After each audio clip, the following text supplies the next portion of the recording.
Feeling lost? Then you're in the right place. I'm Amanda Knox. And I'm Christopher Robinson. And this is the final episode of Labyrinths. Labyrinths is coming to an end. Well, in the way that Homo erectus came to an end when it evolved into Homo sapiens. Right.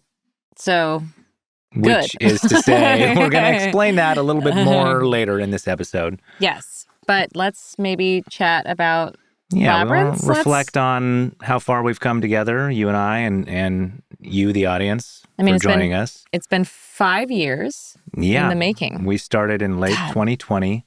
We began recording episodes in 2019. God, did we? Mm-hmm. Jeez. Okay, so it came out late 2020. The first cruise episode, we were recording that in November of 2019, I think. Oh, yeah, that's right. Yeah.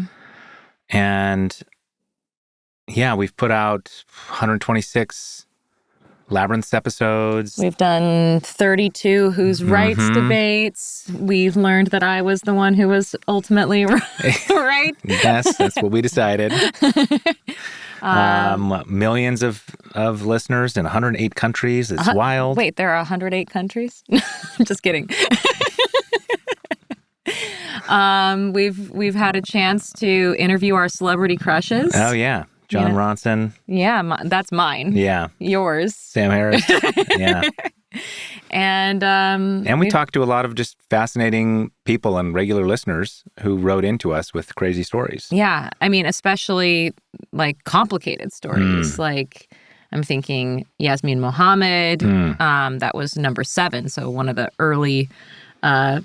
Morally complicated stories. Yeah. Totally. I mean, if you haven't heard that one, that's about a woman, Yasmin Mohammed, who was trapped in an arranged marriage to an Al-Qaeda operative. And she eventually escaped that prison and built a new life for herself and then became an feminist, atheist advocate in the Muslim world. Yes, which is not an easy thing to be. It's actually quite a scary thing to be. So all power to Yasmin. We interviewed Samantha Geimer, another really intense episode. So Samantha Geimer being the very young woman, not woman, she was 13, the child who was raped and sodomized by filmmaker Roman Polanski and then had her whole life sort of taken over by the media insanity of that. We're going to talk about that episode in a little bit. That episode actually got us nominated for a Webby Award. That's right. Yeah. Which was really good. I think notable... I'm just thinking of maybe the hardest. That was a really emotionally hard episode, but I'm thinking maybe the hardest episode we ever did was maybe Debunking Innocence. Yeah. That one was tough. Yeah, that was number 72. Right. So this was in relation to, I also wrote an Atlantic article about this, but I became a big advocate for the innocence of a man named Jens Söring, only to realize years after being in very intimate contact with him and traveling to Germany, introducing our young baby to him, that he very likely was guilty, or at the very least that the evidence of innocence that he claimed existed did not exist, which was rough. Yeah. Well, and we had to put our money where our mouth was ethically as journalists to be like, we got this wrong, and we made a strong claim that we're now retracting, which is really hard to do, but I think important. Yeah. I'm really proud of our miniseries, though. I think we've done some really incredible deep dive miniseries. I think we've done 5. Yeah. We covered Infertility, which we're going to talk about. We did a pregnancy, very intimate, a little TMI in that one. Magic mushrooms, the ethics of true crime. And then, of course, False Confessions, the most recent one, which we're super stoked about. Let's linger on those for a minute. We didn't always know we were going to make miniseries when we launched Labyrinths. Honestly, they're my favorite things that we made, though, because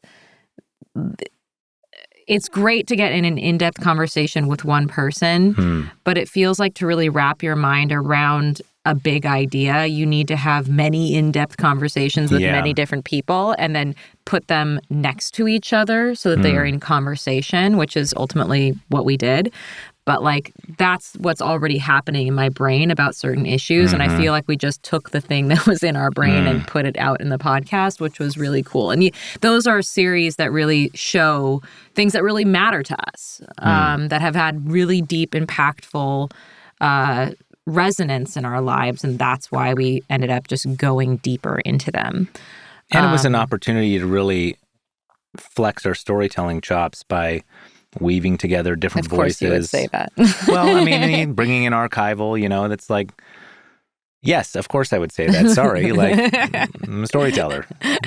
And I think that's what we've been doing on Labyrinths, is telling stories. And one of those stories that's been ongoing is like your story. Right.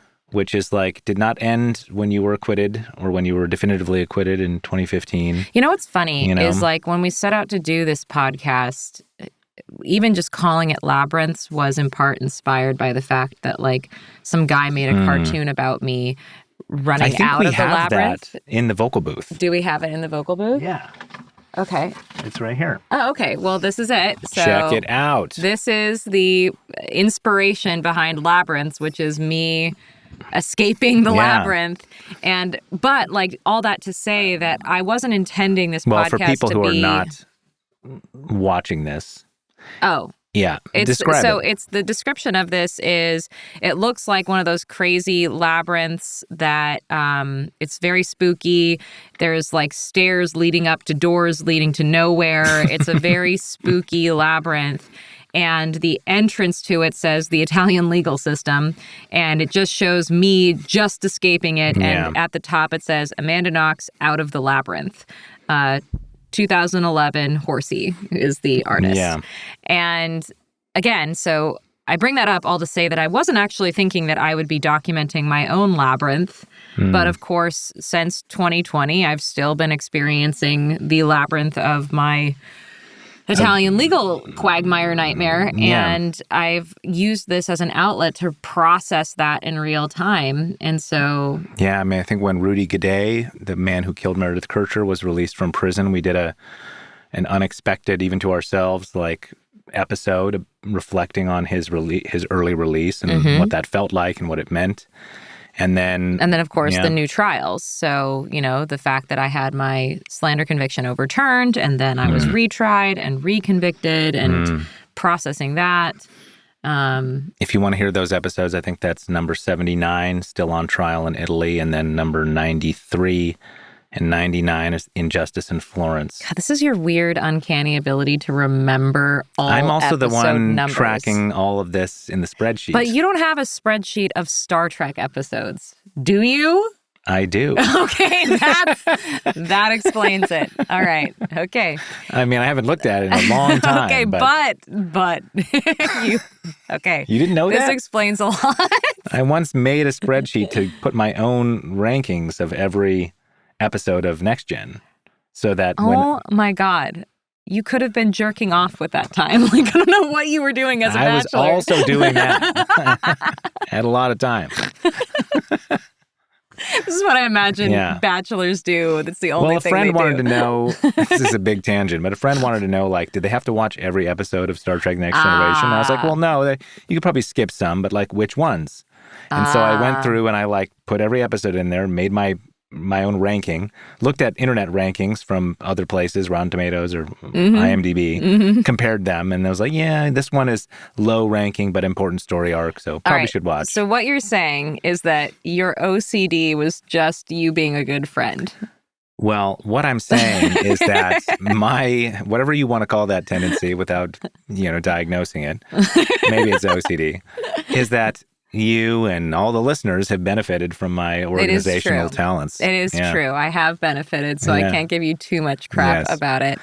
But anyway, we are now at an inflection point. We are now at a crossroads. And it's in part because we realized that we're not really feeling so lost anymore. Yeah. I mean, we're still living with uncertainty. Sure. The world still feels very unstable. But...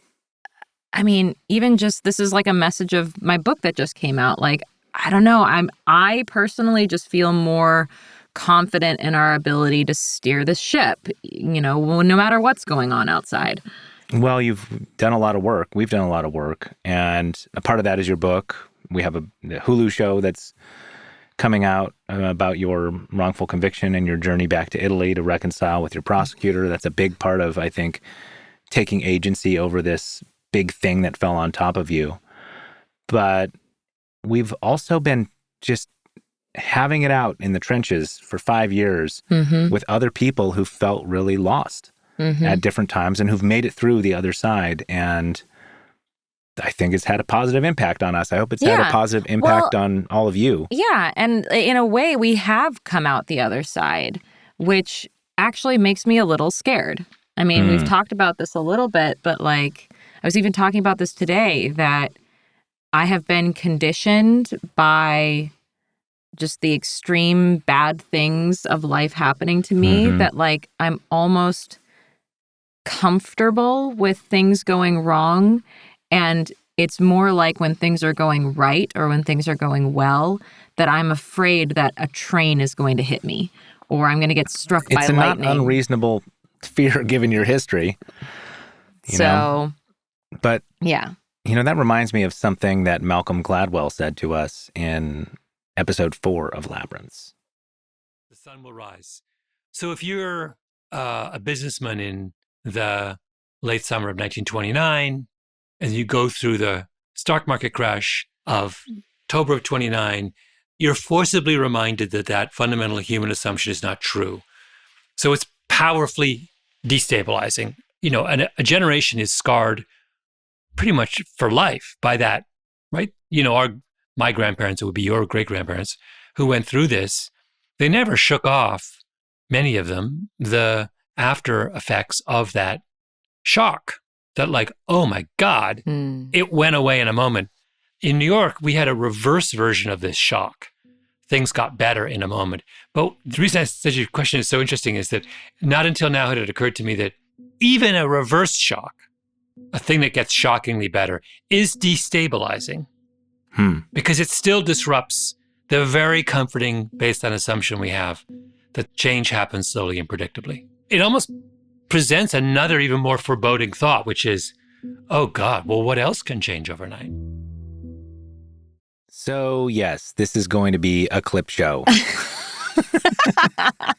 We did not learn our lesson from the season finale of Seinfeld, which I liked, by the way. That. I know. We're like the two people out here in the wilderness. I mean, I like that even though it was a courtroom episode. I know. Come on. Anyway, I guess that reminds me that just so many things have just changed overnight in my life. I mean, obviously my arrest and my conviction and my acquittals, and some of those things have never really recovered. And, this year I've been doing a ton of work and it's all been happening all at once. And you've been doing a ton of work for years, and I feel like the fruits of that labor is happening to pay off all at once. Right. And and actually, again, I was talking about this earlier today, where I was saying that I feel like I'm at this weird moment in my life where I have been like you said, down in the trenches. Like it feels like I've been underground, like churning all of this like dense, like nutrient rich, but like painful material, like fertilizer. And I'm now like suddenly all of my green shoots are all going up at the same time. And what's weird about it is it's like all of a sudden it doesn't feel like the world hates me anymore. Like some people do, but like generally, I mean, even in Italy, it feels like people are like, maybe we were wrong. Begrudgingly. What's that line? Do you remember that line from Articolo 31? This is an Italian rap group. So the Articolo 31, they were saying, Viva l'Italia dove chi non scopa ti condanna pure da innocente come Raffaele Amanda la gente ama gli zanzari infatti salvò Barabba. So the translation of what they said was, people who don't know how to fuck are, punishing people who do, like Amanda Knox and Raphael. Like, just something about like people who are like uptight, uptight. What's the word? It's the opposite of pervert. Prudes. Like uptight prudes are, throwing just free-spirited young people in prisons. Leave it to the Italian rappers to like find the moral high ground before I'm going to find this Articolo 31 reference. Because, often when like with friends of ours, it's the rappers who hit moral rock bottom first in terms of trashing, especially women. And, Monica knows that all too well. But it's really interesting to me that this rap group and Jay Axe, who's one of the members of this group, who's also a popular podcaster in Italy, he's been a strong voice for Amanda's innocence there, more than any of the other lauded, longtime established journalists. And, of course it happens through alternative media. And that's Yeah, totally. So, but other things happen overnight too that are destabilizing, like having kids. It's just like, oh my God, now we're parents. Yeah. And even 9 months of preparation and being pregnant does not prepare you for the feeling of when the baby is laid on your chest for the first time. So, this sudden change, it feels sudden even though that you've been toiling in your fertilizer mode. But it's had us reevaluating our status quo and like questioning things the way you do when you have a baby or the way you do when you're shoved in prison. And like you reevaluate all your choices. Well, right? For better and worse. And first of all, let's start with just the title of the podcast. Yeah. So, one mistake we made early on. Nobody knows how to spell Labyrinths. Yeah, it has a Y in the middle of the word, which just ruins. I know how to spell it, but I even to this day sometimes misspell it. So that's a bad I'm the sign. guy who decided to title my first novel War of the Encyclopedists, and I spelled encyclopedists in the most asinine way possible. Yes. PAED, because it had this. Because I was poking fun at a kind of elitist, snobbery. Yes. But of course, no one could spell that. No one could spell your stupid book. Yeah. It's a great book, but yes. Yeah. So, lesson learned, a hard lesson learned. Do not make it difficult for people to spell your podcast name. So, we also have been reevaluating what we've been doing with storytelling. We've been immersed in storytelling. And so basically one thing that I noticed is that, first of all, when I go on other people's podcasts, people seem to really like that. And they're like, it's the best episode of our podcast we've ever made. Well, and then I noticed that like in our podcast, there's actually very little of me because my job is to help someone else tell their story.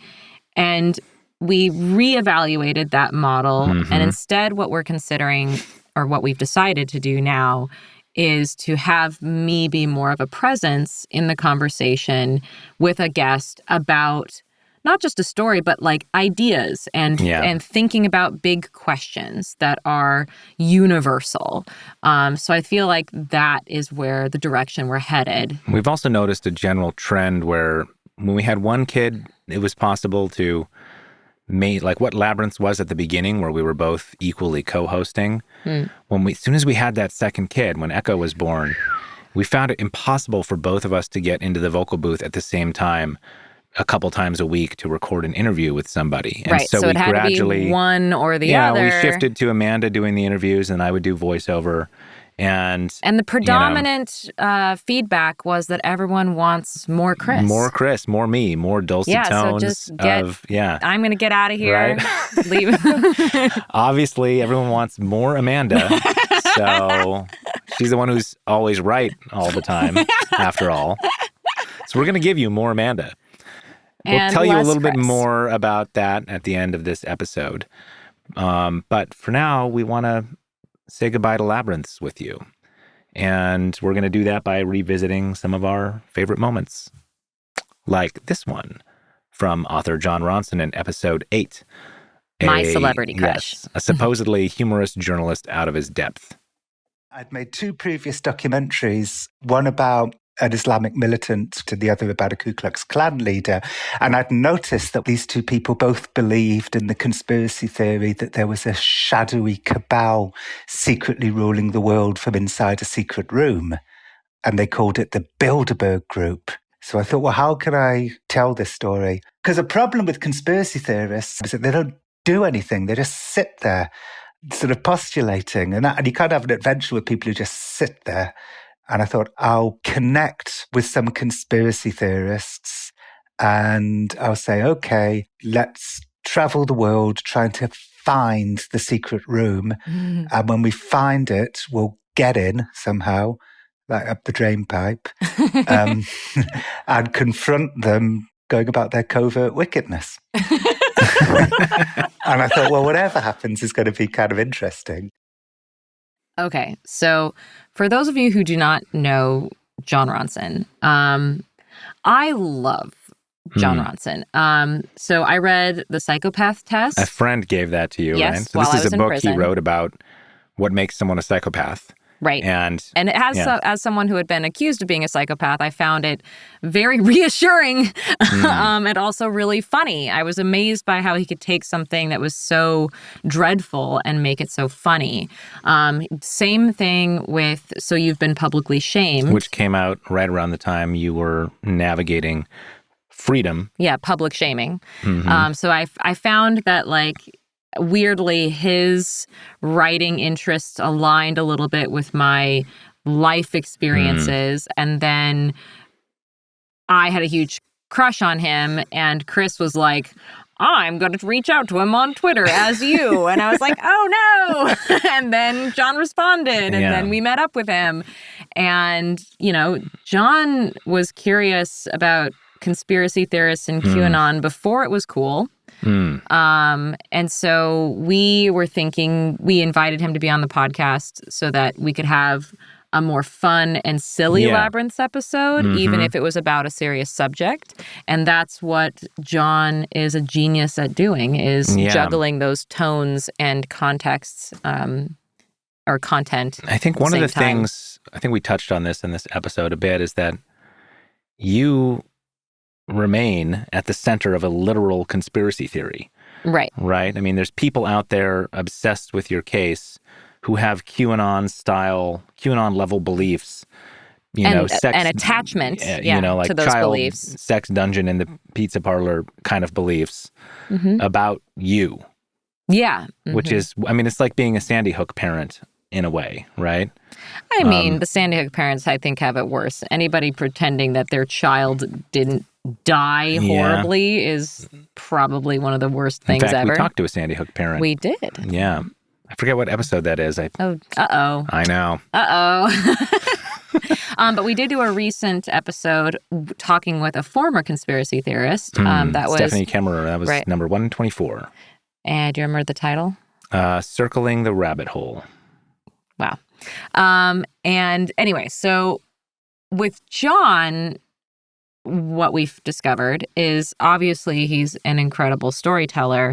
So he actually made our job really, really easy. He actually at one point was even like, cue the ad break. We were like, John, you're a genius. Yeah, you might not know this, but on the back end of a Labyrinths episode, we're, taking a 90-minute interview and chopping it up, moving pieces around, talking to a person, producing something that includes voiceover and sometimes archival, and maybe it's a 45-minute episode. And the conversation isn't always produced in the same order that it happened in organically. A lot of people they don't already have the story formulated in their head. They're still working it out. And one of my goals as an interviewer is to help someone figure out what is the arc of their story. But sometimes you only discover that in the process of making it. So I might ask someone to go back and tell me a little bit more about this situation. And then in the edit, we try to make that as streamlined as possible for the listener. Yeah, I mean, not everyone has natural instincts or built up practice at foreshadowing, at creating narrative tension, at dropping just the right details at just the right moment so they pay off later. Or right? like moving between really light or heavy tones. And, some people, most people who enter into a really overwhelming situation are not professional storytellers. Yeah. And we didn't want to just limit the people that we talked to on the podcast to people who had worked out their story. Like, sometimes something crazy happens to you and you're totally unprepared for it and you're still trying to figure it out. And you still want to be able to tell your side of the story. And, that reminds me of another one of like the big heavy episodes we did pretty early on, which was One Bite of the Elephant at a Time. Do you remember what number that is? Number 9. It's a nightmare. And it doesn't end. It doesn't stop. Every night I wake up 3, 4, 5, 6, 8 times a night. First thing that's on my mind is Brian, my son, and what we're going through. At nighttime, I'll be laying in bed and I'll hear Joanne crying in the middle of the night, sobbing. What do? How do you turn over to your wife, the mother of your child, suffering the way she is? Putting your arms around her? That doesn't help. I used to love spring. Love spring. The birds are chirping early in the morning. The cherry blossoms are blossoming. I get up in the morning, I put on the radio, and I'm old, so I'd hear a song from the 50s or 60s, and that's my kind of music. And I just smile. I just felt good inside.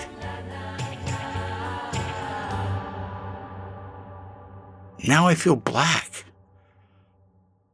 The best minute of my day, Amanda, is the minute before I wake up. That is the best minute of my day. Just hearing Bruce's voice there. Yeah. And Joanne, just like these two parents who are struggling with something happening to their son. They approached you because they wanted help getting their story out. And I remember like talking to them together.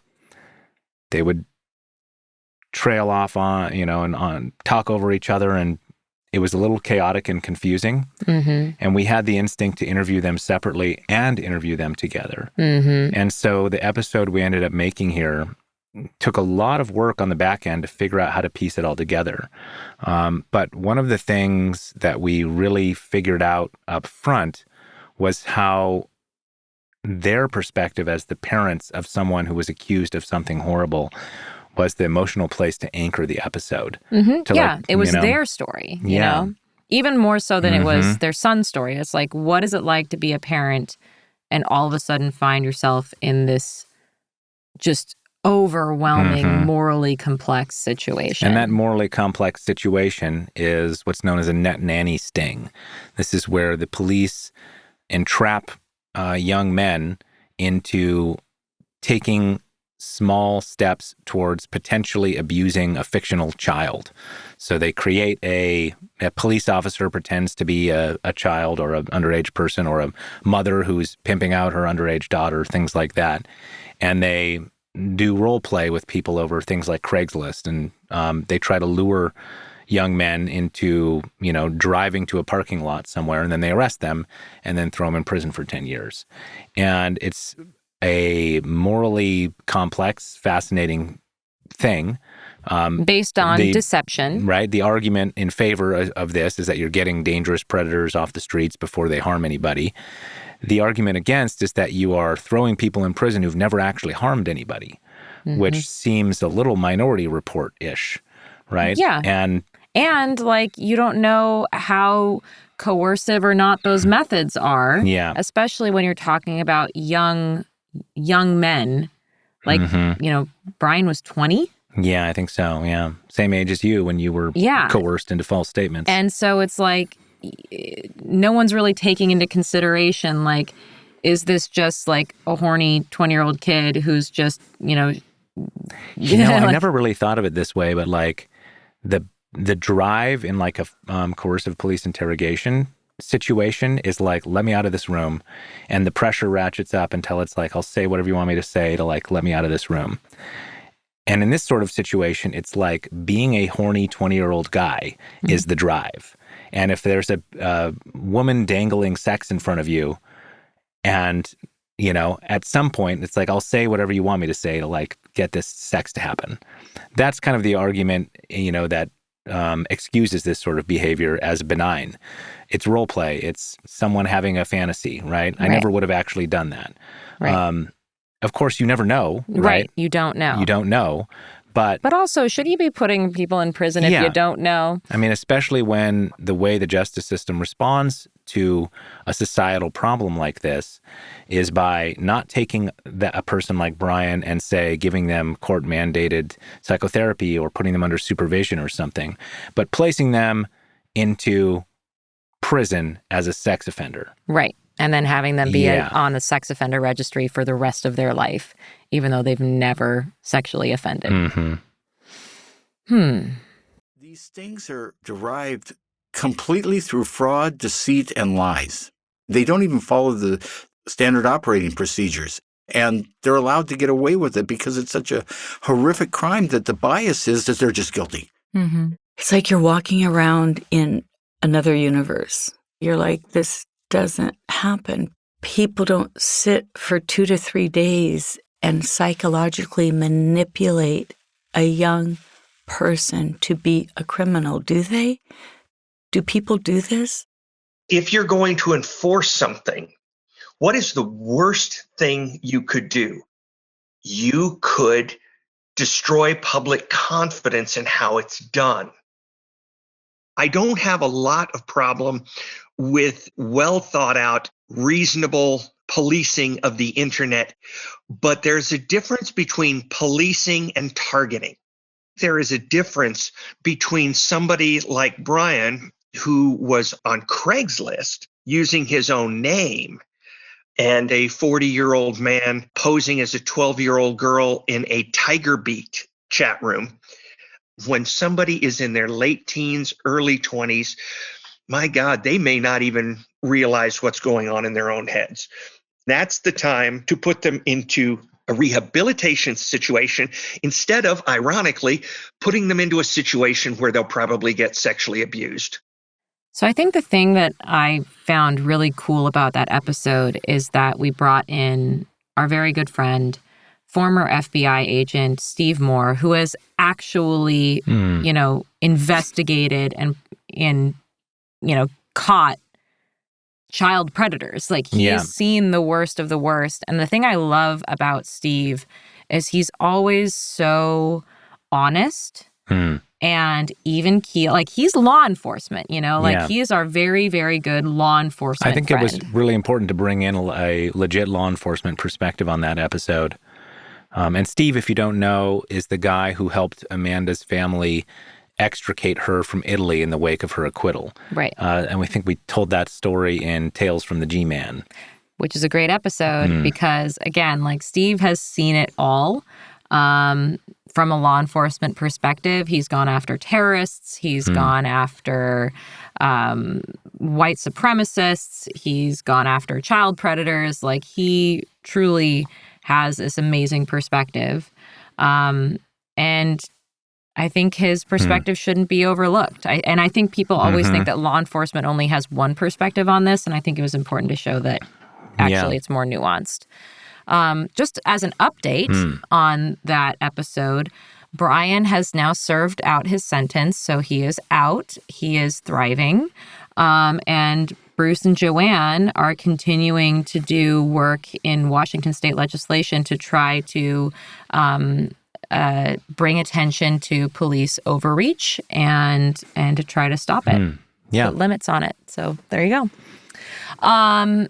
Now, there are no guarantees that a traumatic event won't haunt you forever. As much as Brian's thriving, I'm sure that experience is going to be with him, just as your experience is with you. And for Bruce and Joanne, too. Like, you don't ever just leave that in the past.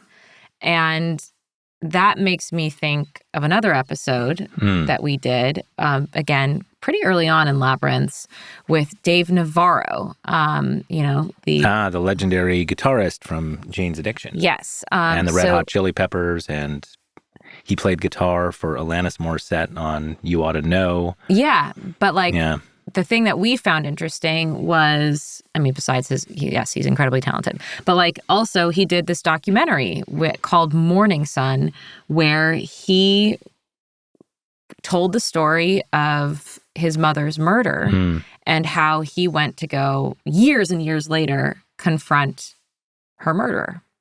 You were always somebody that I saw that was so terribly treated undeservingly, and my heart broke. Because I was 15 when I lost my mom to a murder. And I deal with that pain today. And that was over 30 years ago. Yeah. I have this thing about trauma kids, and I feel like we're a club. It's very, very hard to join, and you don't really want to join. But once you're in it for life. Yeah. You know what I mean? Mm-hmm. The jail time that I've done has been stupid drug violations and whatever. So I have no concept of being isolated like that, but I have a concept of being in one existence one day, and then the rest of your life forever changed in an instant without your control, and riding those waves like a leaf in an ocean of torment. So I think maybe we should talk about even just the process of going to meet him, because that I think wild. Dave, we got in touch with Dave because he reached out to you asking if he could paint a mural of you. Yes, which is such an interesting DM to receive. He was doing a series of street art portraits of patron saints of injustice, I think he called them, making these mandalas out of bullets. Yeah, it was really beautiful. Really beautiful. Yeah. Yeah, no, it was super legit. And then legit. He sent a big gold-framed portrait to our house, which we still have up. Yeah, it's amazing. It's beautiful. And so we said, hey, you should come on the podcast. And he said, I'm going to be in Portland, in December or something. Yeah. And I think he said in January. Yeah, in January. But and we're like, okay, well, we're not that far. Maybe we can do it in person. We'll drive down to Portland and meet you. Yeah. Well, on January 5th or something. Yeah, some date. Yeah. But then December 5th rolls around and he's like, where are you? Yeah. And we're like, oh, wrong month. And let's, we've had a glass of wine, but let's just drive to Portland. This was pre-kids, obviously. Yeah. So we hopped in the car, threw on Jane's Addiction, and then drove to Portland. Yeah. And then met Dave Navarro the next morning. Yeah. And had a really impactful, deep interview. Yeah. I think it remains one of the deepest, most heartfelt interviews we ever did on Labyrinths. Yeah, he was so open. He's just such an open heart. Yeah. He's just a very genuine, open heart person. So everyone be really nice to Dave Navarro.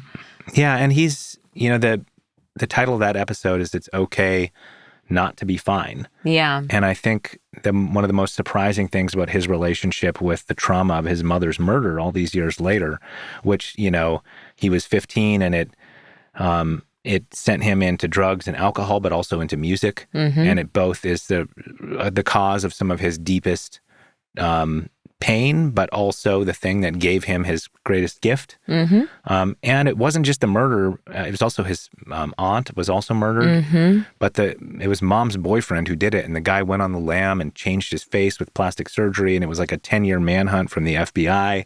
And so all of that was drawn out too over the course of Dave rising to fame as a musician. And and his point is that I'm still not okay. Yeah. I'm not okay. And that's okay. And I love that. He was just embracing his not okayness. Which, the polar opposite of that, we mentioned this earlier, but it's episode 5 with Samantha Geimer about her experience being raped by Roman Polanski when she was a child. If you want to know what happened to me, my life was changed by a corrupt judge, not by Roman Polanski. This didn't take 15 minutes. I have this entirely other grown, powerful man abusing me and using me to get something he wanted for himself. What the judge did and what the court did was a year of torture. There was never a time I didn't feel like I was the one on trial. That began when Samantha was asked to testify before a grand jury. This may sound cavalier, but it is true. If I had to choose between reliving the rape or the grand jury testimony, I would choose the rape. And then being sort of raped again by the court system and the media. Right, which wanted her to not be okay. And she was like, can't I be okay now? Yeah. And that episode is called It's Okay to Be Okay, right? And the most surprising thing, I think, for us about that episode, and the thing that's controversial about her as a victim, is that she doesn't fit the victim profile that people want her to fit. Right. And whenever, the people are going after Polanski and want to throw him in prison, and because he got away, like he fled the country. He never served any time for this. Yeah.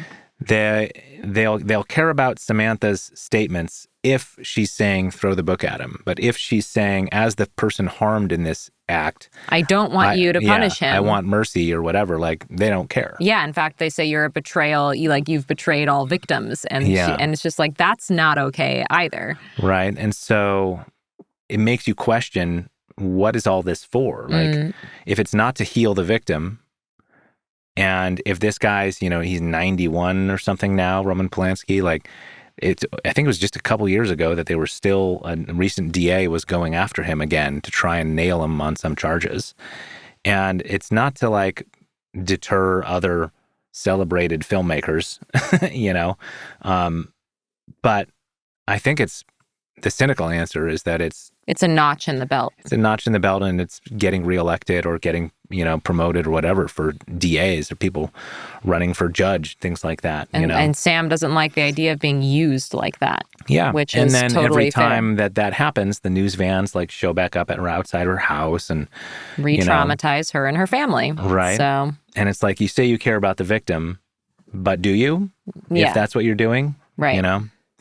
Gosh, that was a tough episode. It was a tough episode to make too, because we didn't want it to be like rape porn, but also we had to be very clear that what happened to Samantha was not okay. Yeah. Like, you gotta show the details. It was really not yeah. okay. Like, and the fact that then Samantha takes the position that she takes in light of how not okay it was, I think is really interesting. Which one was the most fun? Because that one was intense, but like the most fun. I mean, John Ronson was super fun. Talking to Tim Urban of Wait But Why was really fun. But come on, like LeVar Burton. LeVar Burton was super fun. Yeah. It is possible to find the sacred in everything with the right intention. And that began with my indoctrination as a Catholic and continued through the books that I read. I mean, reading Carlos Castaneda when I was 16 really kind of was a light bulb moment that there were realms of reality that we could not see, and that one needed to be in the correct state, in the right vibration in order to experience them. That sort of esoteric world is real. And it has real relevance to the third dimensional world in which we live. All life is sacred. Every moment can be sacred with the correct intention. And I'm a huge fan of ritual. And again, that goes back to the structure of Catholicism.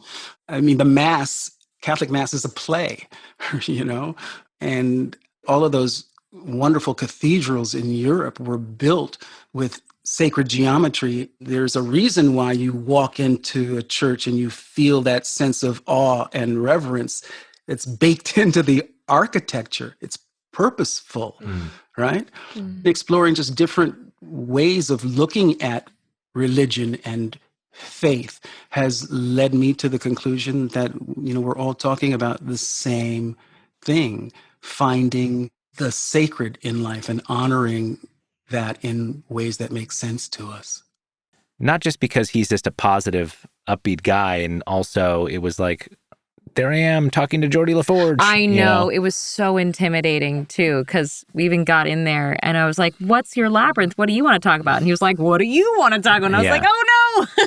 Yeah. But in talking to him, one of the things we realized is that he had been very close to like going down the seminary path and becoming a priest. Mm-hmm. And then when he had his early success with Roots, he, there was a world or version of him that could have gone into like activism. Mm-hmm. And then there's the version that went into acting, and went into Star Trek, and he also has this like Reading Rainbow and LeVar Burton reads, and again, we didn't have children yet, so we had a lot of fun doing a lot of audio engineering. Yes. And we decided to do something really silly with that episode, which required a lot of work. We got his permission to do it, which was to chop it all up in fun ways and turn it into a multiverse episode. To this day, it's the only multiverse episode. I feel like one Labyrinths. can only earn one multiverse episode. But it's like as if he had lived a whole life just doing that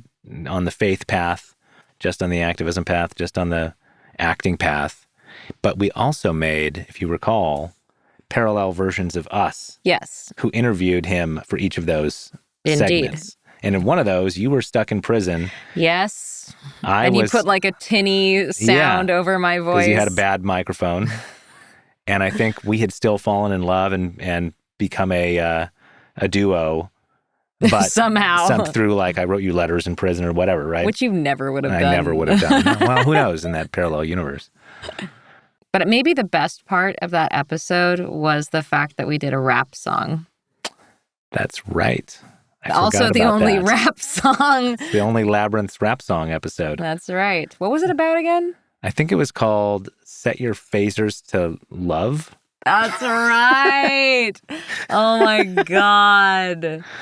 Shout out to Chandler Mays, our audio engineer at iHeart at the time, who helped us put that fun Easter egg together. That was ridiculous. Yeah. How did that go? Girl, it's the final frontier, no fear. We can start at Impulse Warp 9 when it's time to set your faces to love.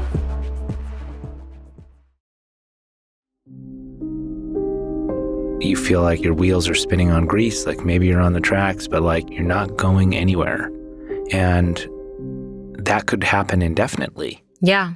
And you don't know. Is it the case that somehow this miscarriage was a sign that some deeper thing is broken, and that it's not going to implant again, and that we're just going to keep getting negative test after negative test? Yeah, it's hard to like hear your doctor say, and it's normal to be getting negatives for a while. And it's like, is it? What's different this month than last month? If I'm doing everything the same and last month I got negative and the month before that I got negative and I haven't changed any of my variables, why should I expect to succeed? Yeah. That's a weird one to come back to after Set Your Phasers to Love. Yeah. That was a hard one. Yeah. I mean, that was the first episode of our infertility miniseries, which we didn't know that's what it was going to be at the time. Well, I didn't know that I was going to be infertile that time. Yeah. But it was a very personal thing. Even just coming into the booth, I wasn't expecting to get so freaking emotional with that. Yeah. One. Well, let's talk about that. Like, why did you want to go into the booth? Like, what was your impulse to want to even record your thoughts in the wake of having a miscarriage? Well, I was really upset that I was not prepared for it. Like, I don't know. I'm the kind of person who and the thing that bothered me was that after it happened, so many people reached out to me to be like, oh, I had that happen too. You're like, where were you? And I was like, why is no one talking about this? Like, if this was a normal thing, like,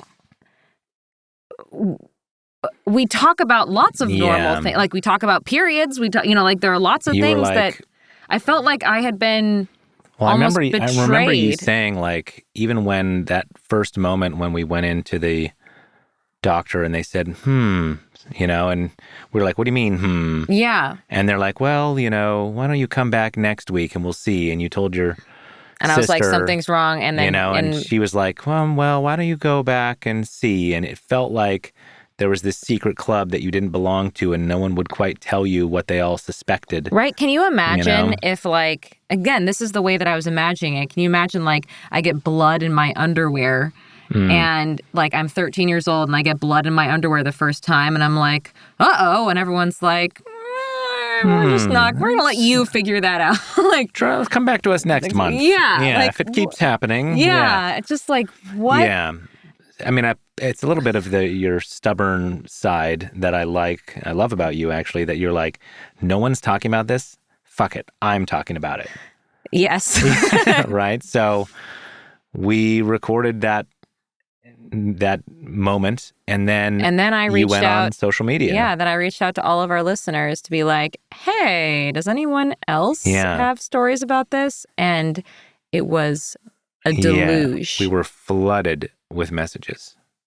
It felt like I was the only one going through it. It was a new definition of loneliness. I had this internal rage against pregnant women. Why can't it be me? When is it going to be me? Like, when is it going to be my turn? And every time people would announce their pregnancy, it would be like someone just kicking me in the stomach. The texts are always very quiet. They don't say anything. They have that look on their face that something's wrong, but they're not telling you. And that's when it hit me like, okay, this isn't normal. Okay, something is wrong. And that's when I just started to bawl at the doctor's office. We were like, she's dead. She's dead. And not something you can post about on Facebook and get congratulations over. It's just this totally private, bloody birth. My own body was betraying me. Like you're defective in some way. And there's nothing you can do about it. Like there's obviously something wrong with me. I had PCOS. Polycystic ovarian syndrome. They found I had endometriosis. Severe endometriosis. Unexplained infertility. Why is this happening to me? Am I being punished? It was just deep shame that I should have known that, like, I wasn't gonna have a baby. I'm probably never gonna be a mom. How do you continuously motivate to keep trying something that you constantly fail at? I'm ready to be a mom and to start a family. If I don't have that, I will never get over it. I'm just point blank telling you, I will never get over that. I really like the title of this podcast because it is probably the most lost I've ever felt.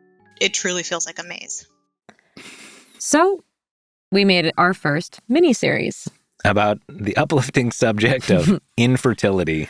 Yeah. And that one was an epic example, again, pre-having children, of weaving together so many different voices. Yeah. And I think one of the reasons why is because a lot of them were anonymous. Yeah. Right? So it wasn't so much that we needed to like tell one person's story all in one go. It was more like the juxtaposing of so many voices because they were echoes of each other. Yeah. And even though like infertility represented itself as miscarriage or IVF, or it ended up with adoption, or some of it ended up with people who had tried and tried for like 10 years and then gave up, or some people who had 4 children but they lost, 2 to miscarriage and they were still like overwhelmed by it. Like just all of these different experiences, but ultimately that same like echo effect, I think was the real breakthrough of that series. Yeah, it really hit upon something that Labyrinths has always done, which is like it can feel so alone when you feel trapped in a situation, and just knowing that there's other people out there who've gone through something similar, and in this case, like very similar. And yet, because of the taboos around talking about it, people don't talk about it. And so you feel like you're the only person who's ever had a miscarriage or who's ever struggled with IVF or whatever. And so taking those anonymous people and putting them back to back to back, it made it heavy, but powerful. Yeah. And it led to our next miniseries. Because naturally, where do you go from there? Well, we got lucky and we didn't get stuck in infertility. We got pregnant. I'm just feeling sort of economic anxiety that is being compounded and heightened by the sense that a very expensive project is going to emerge from your body. I feel you. So one thing that I will say, your insane, fidgety anxiety is a symptom of, is something that I saw in you as a mate instinctually, which is that you're like the woman is pregnant, must provide. So, good on you. I don't want to have to write emails while I'm in the car, though. So, let's just chill until we get home, and then we'll write emails, okay? Because we're going to figure it out. I really do think that you can breathe and just be present with me right now. And maybe we can just sit in the glow for a moment of the fact that we have a fucking heartbeat. I did not know. It's gone for me. The glow is gone.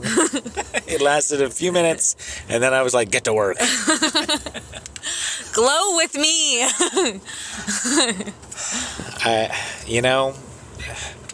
It has a heartbeat. That's really good. Do you have like an instinct what it is?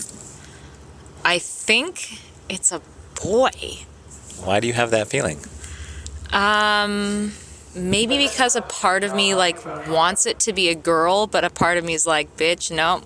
You know, this was kind of like the beginning of you being a personal family documentary maker, because you just filmed so much footage.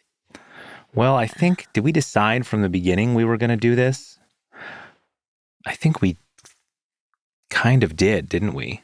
That you were going to document the whole thing? Mm-hmm. Well, we were kind of in a little trap, if you recall, which is that... Yes. Yeah, so I was, as soon as like I figured out I was pregnant, I was then suddenly mortified at the idea that the tabloids would find out that I was pregnant, and the sort of first entrance of my future child's existence, like the first sort of signal of its existence, was going to be on frickin' TMZ. Like, I just couldn't bear the thought that TMZ or the Daily Mail would be the ones to announce the existence of my child. And not just the existence, but to like frame what that life development meant in relation to everything that had come before it, because you know they would, and in fact later proved us correct, they did. You know who will never get to have a child? Meredith Kircher, right? This constant like comparison of you to your murdered friend, and to like frame the meaning of this young child's life as somehow an affront or offense to the memory of your friend. Like, that did happen, and you did get eventually people, wishing that your child would be dead. Get murdered. People were like, I hope your baby gets murdered. And so we saw that coming. We anticipated that, and we knew that we were powerless to stop it. There was just no way we could prevent. Once the news was out, there would be headlines, there would be stories. And so we wanted to be the first ones. And to frame it and tell a story about what it meant to us that was more nuanced and interesting and positive. And so we started recording a bunch of field audio. Like, we recorded the moment of trying to conceive. We recorded the looking at the, pregnancy test. You did a lot of recording of looking at pregnancy tests. Yeah. Because there was just... That went on for a while. No. And then, it was the pandemic, and we were going into ultrasound appointments, and I wasn't allowed to go in sometimes. Right. I had to have you on speakerphone. And I was in the hallway on Zoom on my phone, recording the Zoom call. Or sometimes in the ultrasound room when I was allowed in, we're recording the sounds of the, looking for the heartbeat and all that. And then eventually we recorded audio in the birthing room of you delivering, right? I mean, we got very, very intimate. And I think, again... It was a little TMI.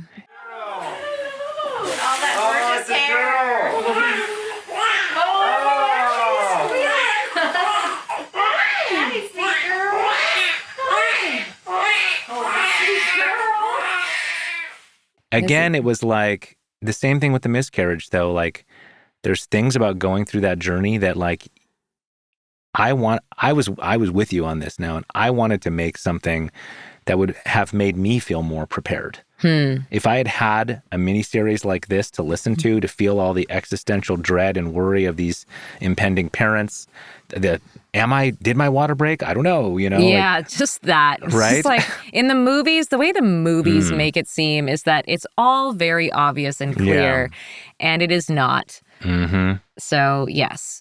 So, and it's and so I'm glad we got TMI. Yeah. And since we're going down this TMI how do you get rabbit even hole, more TMI? Well, how about we record you on 5 grams of mushrooms. In silent darkness? In silent darkness. Yeah. That's really important that you have the therapeutic container. I think without it, things are more likely to go awry. If the dark side enters, you're above that. Okay? You're stronger than the dark side, whatever that dark side may represent itself in. As far as your attitude during the trip, resistance is the only real problem.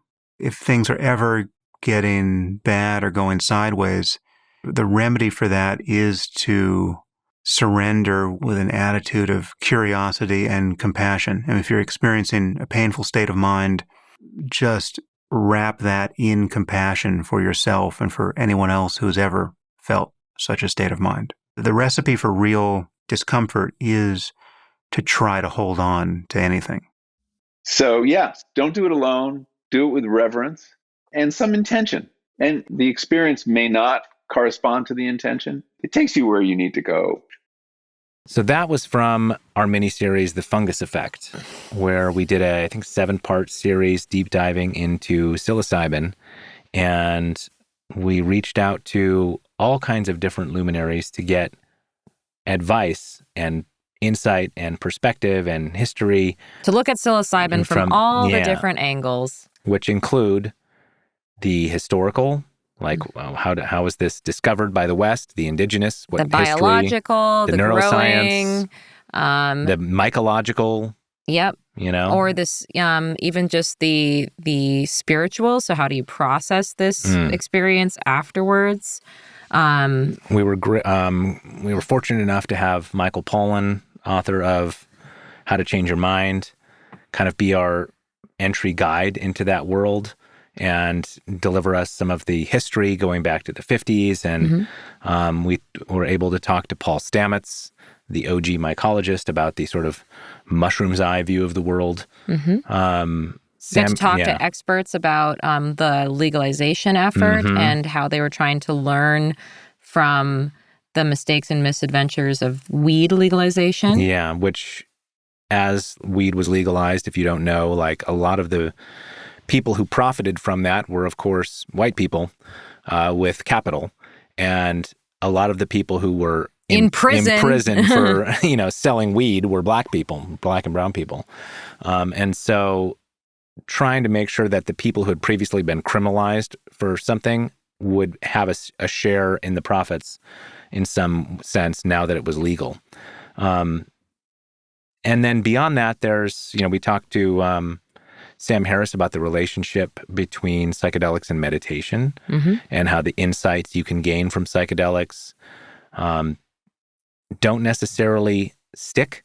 Unless you have like a spiritual, unless you have meditative practice, a framework, a practice to hang them on. They're really good for dealing with PTSD and social anxiety and depression. And that's great news for us as you, Mr. I've struggled with suicidal ideation, and me with having good reason to struggle with suicide. PTSD cases. So we got to record your big 5-gram trip and my big 1-gram trip. That's true. Where I'll never forget, like, my hands were Eureka's hands. They just were the same. What does that mean? They were the same. We were the same thing. Yeah. It's that ego. I would say you had like ego slip. Yes. Right? And like I think Eureka had maybe just finished breastfeeding. Yeah, I was not breastfeeding her anymore, but she still very much felt like a part of my body. But I was also feeling her slipping into her own individual body. And so I think a part of me was still like processing that.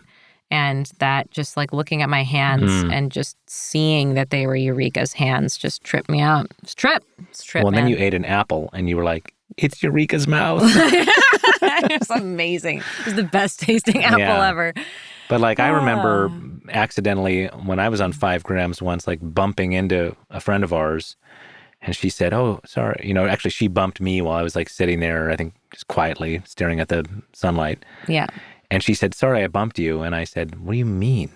You can't bump me. We're the same. They're like, all can right. you bump yourself? But like Mr. in that moment, I was Guy. like, you know, I felt that that felt connection. so true. Yeah.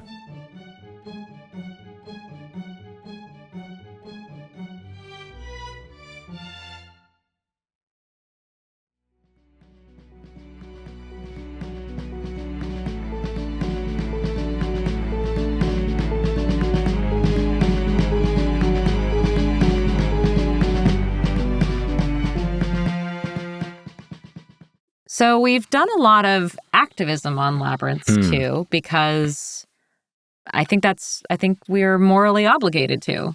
Yeah. I feel like it's a platform for us to share what we've learned, and we have all these incredible connections with people. I mean, really though, the first sort of activism-y one didn't really come from us. We were more spurred into it by this like controversy that we found ourselves in the middle of. And so we settled into that in order to investigate this, the question of like, what is this true crime genre? Who is creating content? What are they doing it for? Who are they doing it for? And who is having to live with the narratives they make?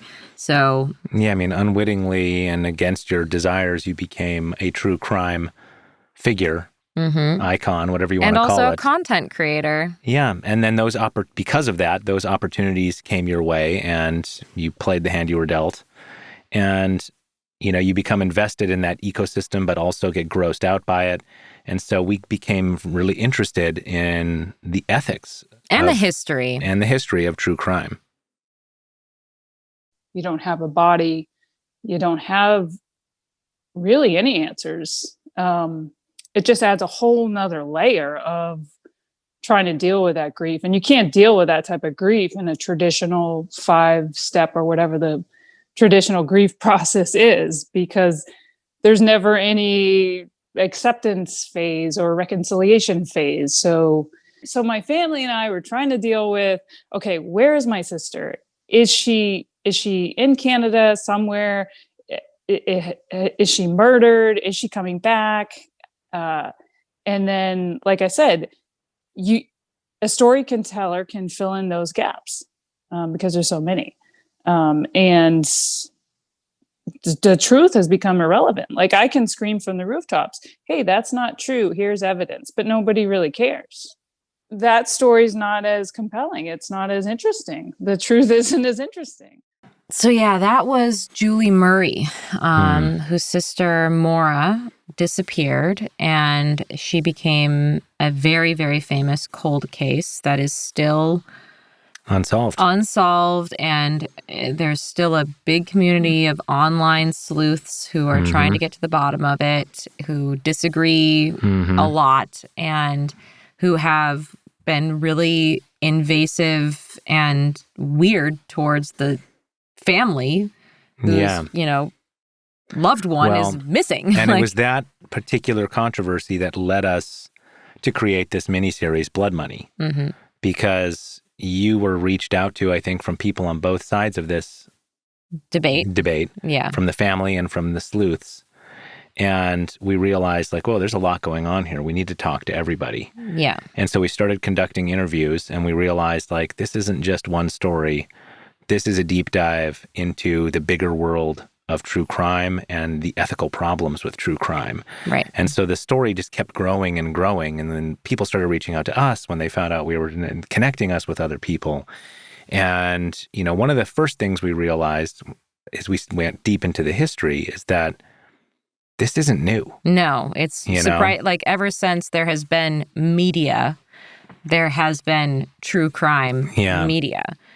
since the printing press. Like, people are writing ballads. They're singing drinking songs about the guy who murdered his wife. And in fact, fun note, there is in the first episode of Blood Money one of these murder ballads. Yeah, that Amanda sings. We recreated it. We found somebody playing the lute who let us use their lute music, and then threw in some medieval tavern sort of noises and made a little recreation of one of these 16th century murder ballads.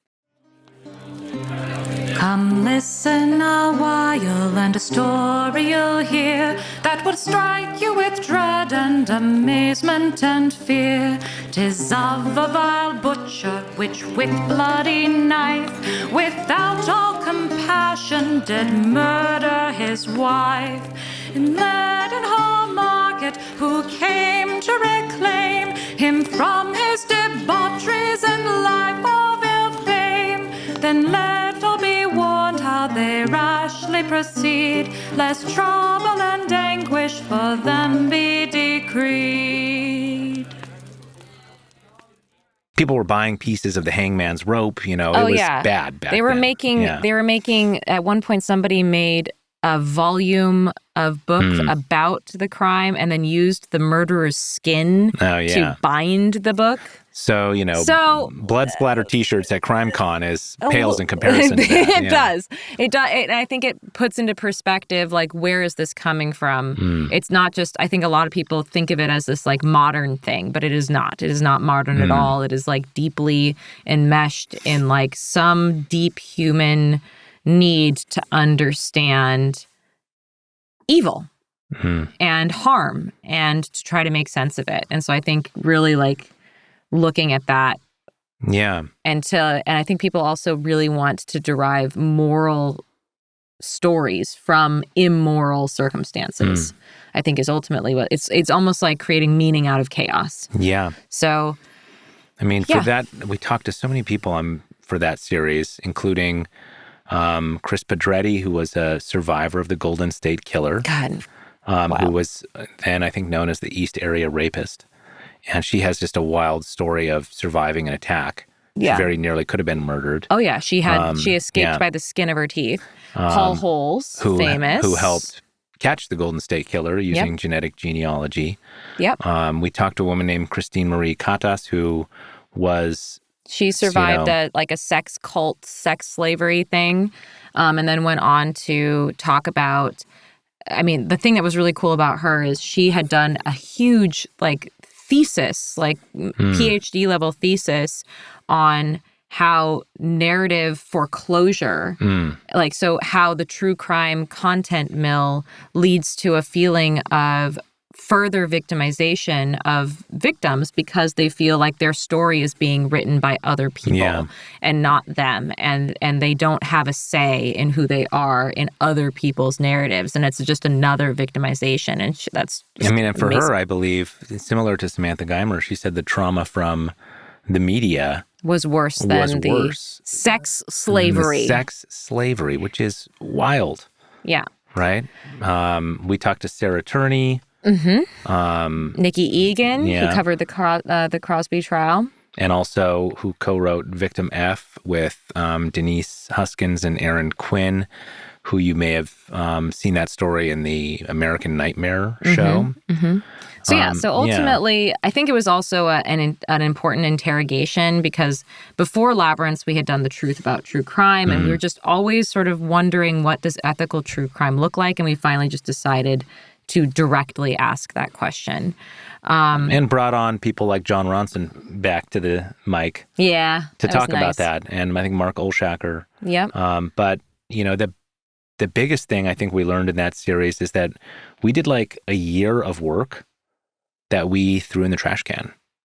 And I won't give you a ton of details about that, but basically we were talking to some people. We interviewed them for many, many interviews. There was going to be an important thread throughout the whole series.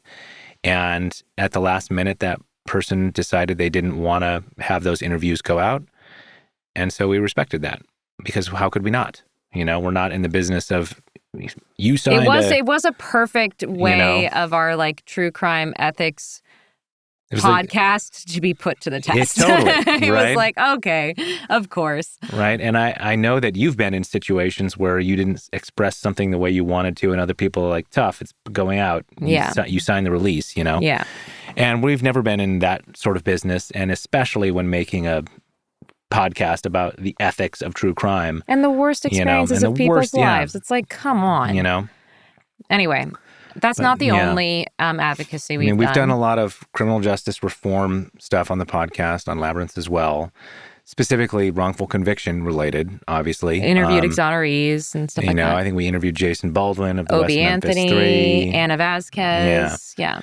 But the topic in that world of wrongful convictions that's closest to your heart and mine too, because of you. I think close to heart is more...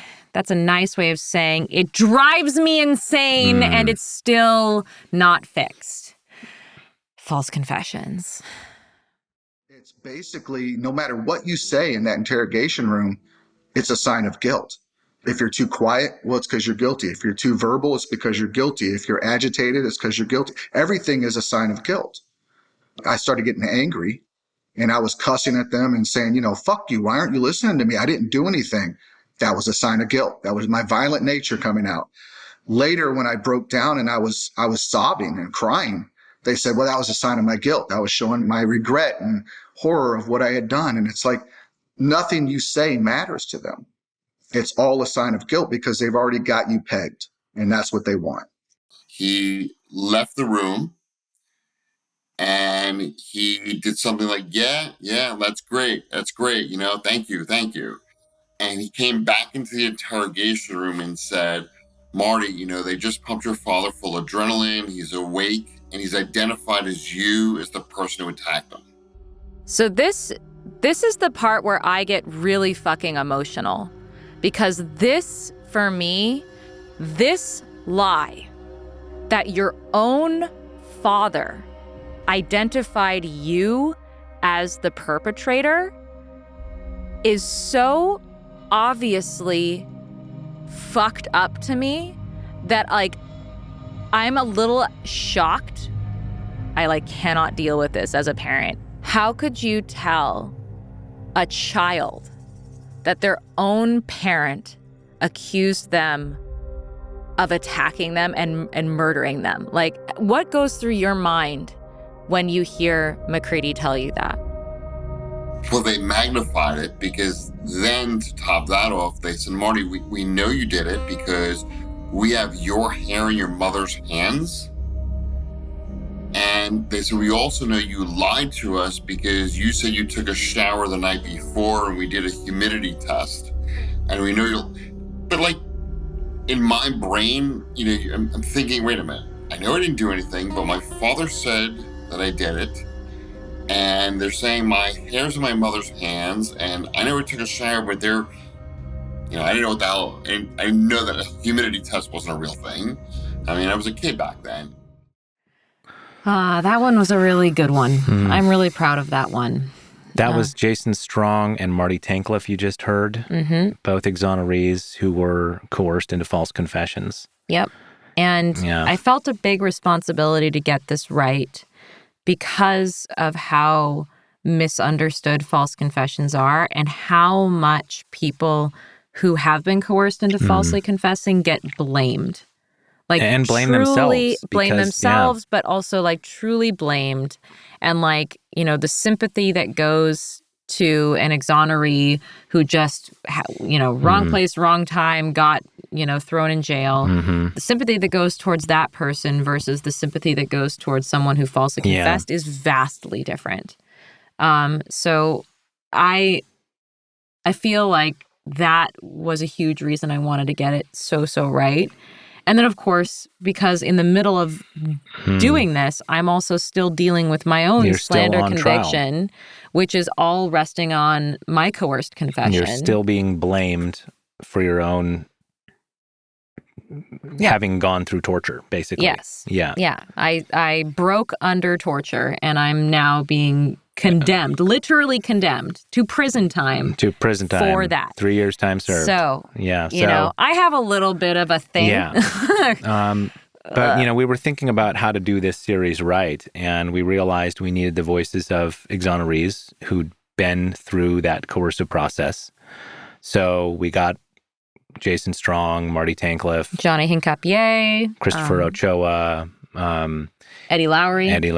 And then we also needed experts. And we're fortunate enough to be connected to the world's leading experts on this phenomenon. It was kind of funny, realizing this as we were making the series. We were like, oh, we're like friends with all of the people who know this stuff. Yeah. And so and foremost among them is Dr. Saul Kassan, just an amazing psychologist and researcher. You should definitely read his book, Duped. Steve Drizzen, Richard Leo, Lara Zarovsky, Laura Nyrider, and then the kind of the queen of false memory implantation, Elizabeth Loftus. Dr. Elizabeth Loftus, who's done a lot of work about how especially like children in satanic panic type cases can get false memories implanted, but like really trying to understand the psychology of what's happening, especially in the trickiest version of it, which is the internalized false confession, where people actually come to believe, even if just for a moment, that they may have done the thing that they didn't do. Yeah.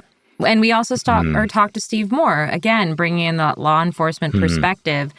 And it was interesting because like he knows he's interrogated a lot of people in his day. And I would say he's walking right up to the line. Yeah. Stepping over the line sometimes. Yeah.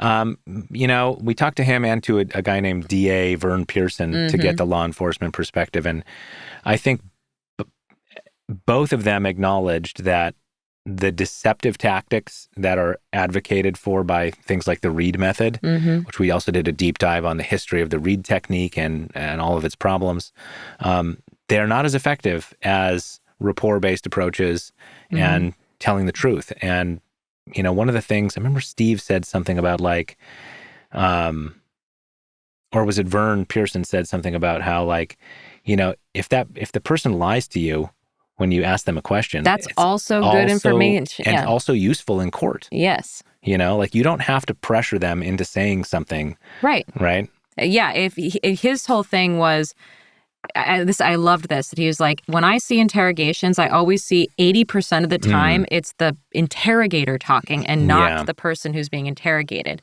And it should be completely changed. The interrogated person should be talking 80% of the time, and the interrogator should only be there to be on a listening perspective. Like they shouldn't be pushing them to say anything. It's like just hear them out. The thing Steve said also is that like, I could break you. Oh, he knows what the limits of the human psyche are because he's been on the other side of that, pressuring people.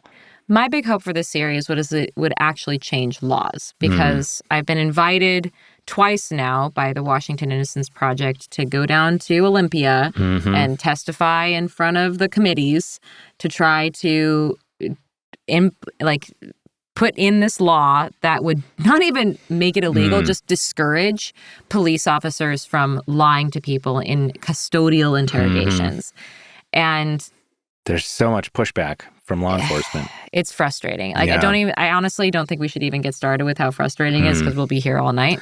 Well, if you listen to the False Confession series, you can hear some of the audio from Amanda's testimony at the state legislature in favor of this bill. And you can hear me rant about how mad this makes me. I didn't know what was true or false by the end of my interrogation. I thought I was insane because of how they gaslit me. Doing those miniseries in that activism mode, I think about, the podcast is about people feeling lost, feeling trapped. But oftentimes we've looked at it like a system. Like actually, I think the second episode we ever did was Andrew Yang, and we talked about what does it mean for society to lose its way, or for democracy to lose its way. And so like that False Confession series is a little bit about like, how does a system that's intended to deliver justice like lose sight of its purpose and then end up causing inadvertent harm? But I think at its heart, Labyrinths has always been that personal journey of being lost. And like all those individual exonerees and people within that larger story felt that too. A personal story, and that's what really draws people to Labyrinths. Yeah. But the first step in that process is then you have to know who you are. And that's been a lifelong struggle. And so that friction between what everybody thinks you are and what you really are can really screw up your mind and make you believe things that aren't true. You know, when you were being interrogated and they were saying something, they were asking you to make something up, basically, and you started to see it. That's the same thing that we all do. We all have a judge and jury, and we all interrogate ourselves. It's as simple as like, what's the future going to be like? Mm-hmm. And you spend all this time imagining a future, right? Or scripting what it's going to be like, which becomes real because you could imagine something scary and you have a nervous system scared reaction. You know, you are self-fulfilling prophecy. Yeah, you are creating illusions. So that struck me when I was reading your book. That moment was like, oh yeah, we all do that to some degree. There's a fight going on for the present moment in all of our minds. The ego army wants to pull you into the past and the future. It's always good to hear the voice of Chris Ballou. I wouldn't call him your celebrity crush. He's just your actual crush. It's just my bro crush. Yeah, it's your bro crush. Lead singer of the Presidents of the USA, if you didn't already know. Or, as he maybe is more famously known, Mr. Casper Baby Pants. And also the auteur behind, I don't know, 6 now, however many. He's been putting out solo albums since the pandemic began, like twice a year. One of the biggest tattoos on my body was designed by him. That's right. And he's our daughter's favorite musician, not just the Casper stuff, but his adult stuff. There's just, I don't say this lightly, but he's as talented as the Beatles. He's really, his music is that good. You should go listen to it, chrisballou.org. Yeah. Or just look him up on Spotify. We listen to it constantly. Anyway, he's become a good friend of ours, but we've had him on the podcast twice, once for a live episode. And I love his attitude towards life, especially when talking about what has become our recurrent subject about like feeling lost or trapped. The uncertainty of life. Mm-hmm. And I think maybe better than anyone else, any other guest we've had, like he just has a really healthy attitude towards that uncertainty and towards accepting what you can't control in life. Yeah. Even when he was at the peak of success, and you know, that episode with him acknowledging the no was also about like realizing that path wasn't for him, even though it could have been. Yeah. You know? And I think the other thing that I really like about Chris is I think he has a very similar position on compassion as me, where it's like a very active thing. It's not just a passively felt thing. It is a acted upon impulse to feel compassion for someone. And I think in his episode, I think he talked about it as like shooting shards of love at people who like he's in disagreement with. When you feel anger or whatever, yeah, right? And he's just like, I'm going to send shards of love at you. Yeah, it's sort of like gritting your teeth meta meditation. Yeah. But also towards yourself, which is, I think, one of the things I found most inspiring about talking to him is that, and he does this through, I forget the full name for it, but the shorthand is parts work. It's kind of psychological method of looking at the different parts of yourself, of your psyche, and what their goals and desires and, you know. And even the anxious part of yourself. It's a little bit like the petty Inside part Out, of yourself. you know? Yeah, it's totally like Inside Out. Right. And they're all like trying to work for you. You just need them to be like working for you in a functional way. Like sadness is important. She's not just ruining everything. Yeah. She's like holding everything together in these invisible ways. And in fact, there's a great song of Chris's that Eureka loves. And it's kind of a downer, sad, melancholy song, but also uplifting, I think. But definitely it got overtones of melancholy. And when Eureka hears that song, she asks, why is Ballou sad? And so we called him up one day and had Eureka ask him that, why are you sad? And I think his answer was like, well, sometimes you just have to be sad. So that you can be happy. So that you can be happy. Yeah. And like there's mountains and there's valleys and you can't have one without the other. It's very Taoist yin yang. Yeah. And she was like, next. Yeah. Well, I mean, looking at those parts of yourself and saying like, it's okay. You're not my anxiety. You're not like ruining my day. Mm-hmm. You need a hug, anxiety. Yeah. And you're telling me something important, which is that something's not okay and I need to address it. So don't bottle up That's, anxiety. Chris is a good example of like something that happened a lot on the podcast, which is you would bring someone on and then we would emerge from that conversation feeling more healed and a little better equipped. Yeah. Side note, we got benefits. Yeah. Does it feel weird to be done with Labyrinths? I mean, especially after this episode of like looking back on the episodes and reflecting on everything, it does feel a little weird. But at the same time, I've really embraced this idea that everything is impermanent and everything exists for as long as it needs to exist.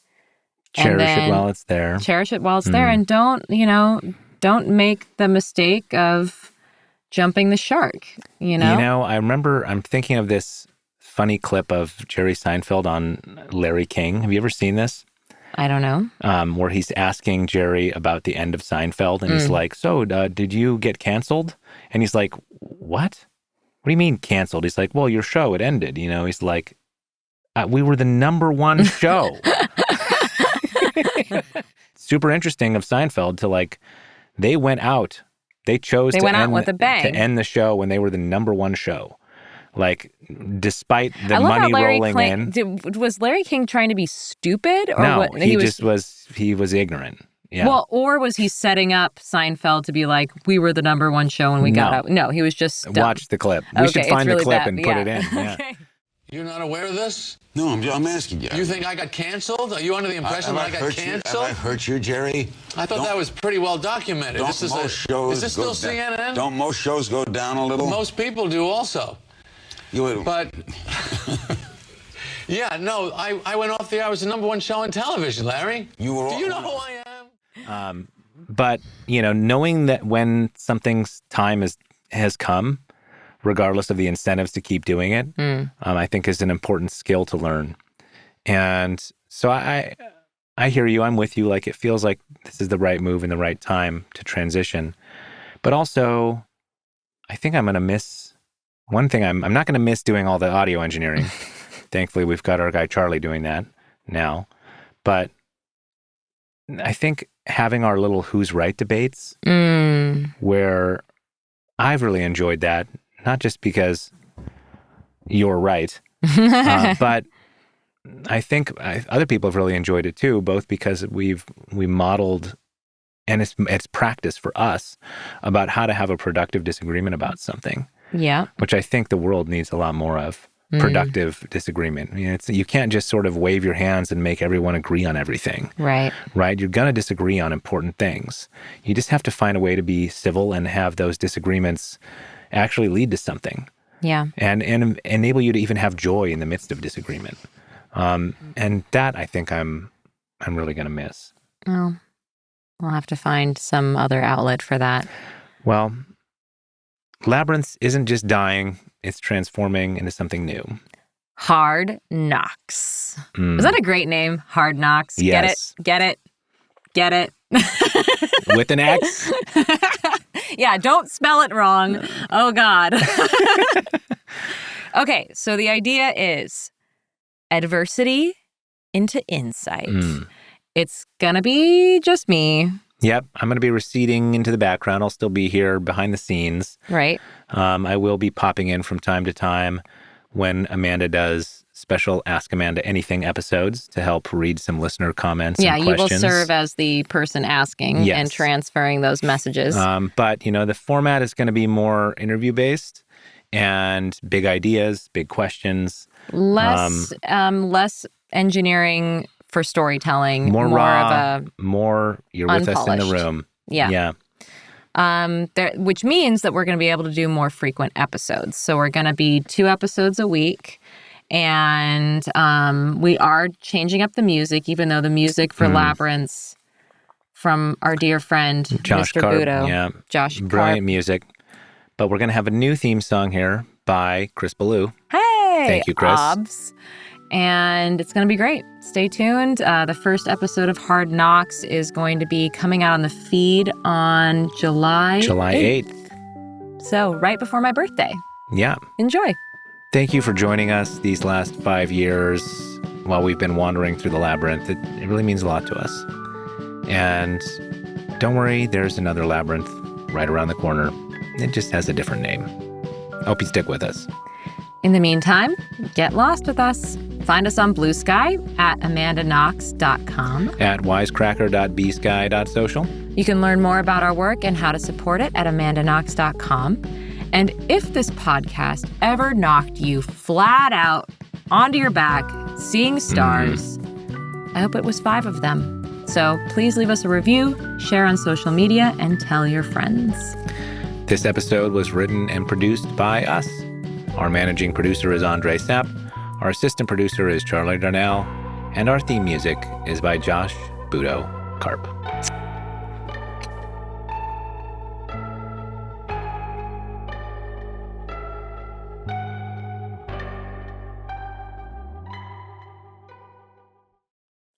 Feeling lost? Sorry, let's start over. You don't want to let it go, do you? I don't want to let it go. Yeah, it's the last feeling lost.